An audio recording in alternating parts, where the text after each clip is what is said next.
लुब्ना, मैं आपसे ये जानना चाहूँगी कि शाही मोहल्ले में बाज़ार हुस्न में हम यहाँ जहाँ मौजूद हैं, यहाँ पर आप इन ख़वातीन के लिए जो यहाँ पर जिनका ये पेशा है, उनके लिए फ़लाह बहबूद के लिए क्या कर रही हैं, किस तरह से काम कर रही हैं? जी, पहले तो ये कि मेरा नाम अब जैसे आपको पता है लुबना है, और मैं यहीं पे पैदा हुई हूँ और पली बड़ी भी यहीं पे हूँ। और मेरे लिए यहाँ पे काम करना इसलिए मुश्किल नहीं है कि लोग मुझ पे ट्रस्ट करते हैं, मुझे बचपन से जानते हैं, हमें यानी कि हमारी फैमिलीज़ को यहाँ पे पहचाना जाता है। तो पाकिस्तान में सबसे पहली रेड लाइट एरिया की अपनी CBO NGO जो है वो शीड है। और जो हम लोग काम कर रहे हैं, मेन काम जो है वो FSWs के राइट्स पे, FSWs के साथ साथ यहाँ पे जितनी वुमेंस हैं, क्योंकि यहाँ पे जनरल कम्युनिटी की जो वुमेंस हैं उनको भी ये मसले आ रहे हैं कि वो इस इलाके में रहाइश पजीर हैं और लोग उनको भी जो है ना वो किसी और नज़र से देखते हैं। तो आप किस तरह से उनके लिए काम करते हैं? क्या हम उनको लोग कैसे उनको हेल्थ मौके? फैसिलिटीज़ देते हैं, ख़ासतौर पे FSWs को। उनको हम STIs के हवाले से उनको हम एजुकेट भी कर रहे हैं, HIV/AIDS के हवाले से हम उनको अवेयरनेस दे रहे हैं।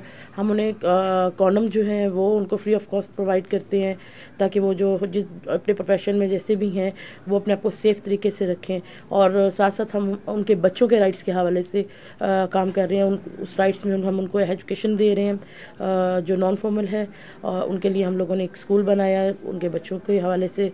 जो बच्चे निगलेक्ट कर दिए जाते हैं किसी भी हवाले से, बाप के नाम के हवाले से, माँ के प्रोफेशन के हवाले से, इस इलाके के हवाले से, दूसरे स्कूल्स में उनको दाखिला नहीं मिलता, उनको फिर हम अपने स्कूल्स में लेकर आते हैं।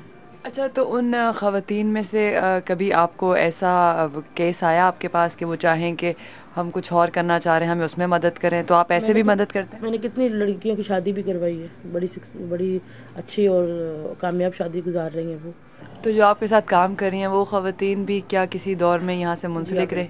मेरी जो कामयाबी वो इसी में है कि मैंने अपनी कम्युनिटी को लेके अपने साथ काम को स्टार्ट किया है। ये नहीं कि बाहर से लोगों को हायर किया और उनसे काम लिया, मैंने ये नहीं किया।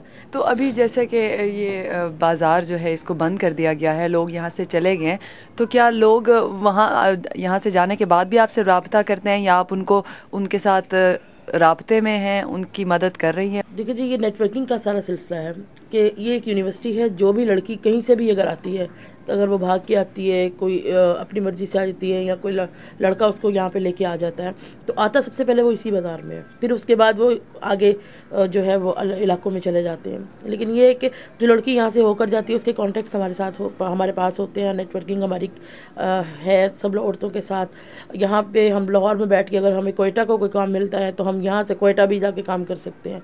अगर हमें यहाँ से बैठ के अगर मुल्तान का कोई काम मिलता है तो हम मुल्तान में भी काम कर सकते हैं। ये ज़रूरी नहीं है कि वहाँ पे हमारे ऑफिस होने बहुत ज़रूरी है। हमारे पास नेटवर्किंग है, क्योंकि लड़कियाँ जो हैं यहाँ पे माइग्रेट करती हैं।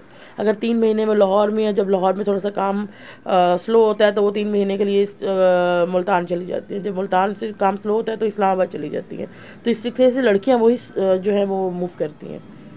कितनी तादाद यहाँ पर ख़वातीन की जिनके लिए आप काम कर रही हैं? देखिए जी, यहाँ पे अभी तक तो जो है वो 1200-1500 लड़कियाँ हैं पूरे इलाके में, जिसमें डांसिंग अभी मौजूद है? हाँ जी, डांसिंग सिंगिंग गर्ल्स भी हैं और जो फुल टाइम सेक्स वर्कर हैं वो भी हैं। सेहत के अलावा ख़वातीन को और क्या मसला यहाँ पर है जो उन्हें दरपेश है?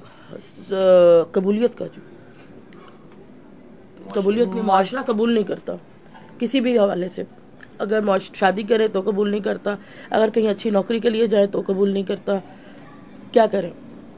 तो उसके लिए आप क्या करती हैं? हम लोग अब इनको खुद से स्किल्स देना शुरू की हैं। हम इनको, अगर कोई सेक्स वर्कर की बच्ची है तो हम उसको free of cost dancing, singing और आर्ट थिएटर की हम लोग ट्रेनिंग दे रहे हैं कि भाई वो लोग जो हैं वो उनके पास चॉइस हो और वो इस चीज़ को छोड़ के अगर वो इस चीज़ में आना चाहिए। देखिए, हमें रास्ते दिखाने चाहिए उनको कि उनको ये पता चले कि सिर्फ हमारी लाइफ में जो है वो सेक्स ही जो एक बिजनेस है वही नहीं है, हम लोग इस तरीके से भी पैसे को कमा सकते हैं। अच्छा, ये जो डांसर्स जिनकी आपने बात की, उनमें जिनको आप देख रही हैं, तो उनकी जो बच्चियां हैं, मतलब वो आगे उनकी क्या प्रेफरेंस होती है कि वो कोई और शोबा इख्तियार करें या इसी गाने और सिंगिंग को लेके चलें? अगर सेक्स वर्कर की बेटी को हम डांस और गाना सिखा लेते तो वो फिर भी कोई एक रिस्पेक्टेबल काम है। क्योंकि हमारा मुआशरा जब कबूल करना शुरू करेगा तो ही ये लोग जो है भी कम होने शुरू होंगे। अच्छा लबना, मुझे ये बताइएगा कि जैसे कि पहले देखने में आया है कि लड़कियां जो घरों से भाग के आती हैं या जिनको जो भी मसाइल होते हैं वो यहाँ पर आकर पनाह लेती थी क्योंकि ये बाज़ार खुला था, दरवाज़ा खुला था। तो अब आप क्या समझती हैं, उनके लिए कोई रुकावट है या आप किस तरह से है ये? नहीं जी, लड़कियाँ अभी भी यहीं पे आती हैं। मैंने जैसे आपको पहले बताया, ये एंट्री पॉइंट है हर बच्चे का भागे हुए घर से, हर लड़की का, हर आदमी का जो अपने घरों को, अपनी जगहों को छोड़ के आते हैं, वो सबसे पहले इसी इलाके में आते हैं। लबना, थोड़ा सा हमें इस चार्ट के बारे में बताइएगा कि ये क्या है? ये हमारे स्कूल के बच्चों का चार्ट है। ये हमारी टीचर्स हैं आलिया और सनिया। ये उनके पास क्या क्या डेली बच्चे आ रहे हैं, कितनी तादाद में आ रहे हैं, तो इसलिए हम लोग डेली प्रोग्रेस देखते हैं उनकी। इस जानिब ये तस्वीरें, इनके बारे में हमें बताइए। ये हमारा हम लोग वर्ल्ड एड्स डे करते हैं, पूरी कैंपेन करते हैं, उसमें हमारे बैनर डिस्ट्रीब्यूशन, बैनर की हम लोग करते हैं, बैनर्स हम लोग लगाते हैं जिस इलाके में, जिस जगह पे हम लोग उसको देखते हैं, मेन स्पॉट्स पे लगाते हैं। फिर हमारे ये कॉमनवेल्थ से आई थी मिस, तो उनके साथ कुछ तस्वीरें हैं।